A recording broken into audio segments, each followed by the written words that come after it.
Good evening all. This is Preeta from Virudhunagar, communication coach, activity based training. We basically split the people into three types, auditory, visual and kinesthetic. Activity energisers ice breaking இதெல்லாம் ஒரு பார்ட்டிசிபெண்ட்டை என்ன பண்ண வைக்கும் அப்படின்னா, ஒரு சில பேர் நம்ம பேசுறத நல்லா கூர்ந்து கேட்டுட்டே இருப்பாங்க. ஒரு சில பேர் நம்ம என்ன பாடி லாங்குவேஜ் யூஸ் பண்றோம், ஜெஸ்டர்ஸ் யூஸ் பண்றோம், ஃபேஸ் லாங்குவேஜ் எப்படி இருக்கு அப்படின்றத உன்னிப்பா கவனிச்சுட்டே இருப்பாங்க.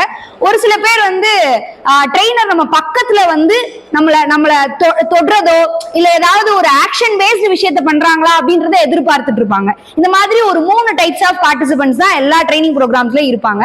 இந்த ஆக்டிவிட்டி பண்றது மூலியமா ஒரு லிசனரையும், ஒரு விஷுவல் இதுல நல்லா பெஸ்டா இருக்கிறவனையும், ஒரு கினஸ்தெட்டிக் பீப்புளையும் 3 பேரையுமே ஒரு டைம்ல நம்மளால ஈஸியா அட்ராக்ட் பண்ண முடியும், இம்ப்ரெஸ் பண்ண முடியும், அட்டென்டிவா வச்சிருக்க முடியும். சோ அந்த அளவுக்கு இந்த ஆக்டிவிட்டிக்கு பவர் இருக்கு.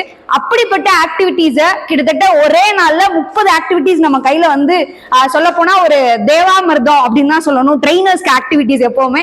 சோ அப்படிப்பட்ட அமிர்தத்தை பால்கடலை கடந்து கடந்து கடந்து நமக்காக கொடுத்த தமிழா கார்த்திகனாக்கு எங்களுடைய மனமார்ந்த நன்றியை தெரிவித்துக் கொள்கிறேன். ஸோ நீங்களும் ஆக்டிவிட்டிஸ் மூலியமா உங்களோட பார்ட்டிசிபென்ட்ஸை இம்ப்ரெஸ் பண்ணுங்க. ட்ரைனிங்ல பெரிய சூப்பர் ஸ்டார்ஸா வாங்க. தேங்க்யூ.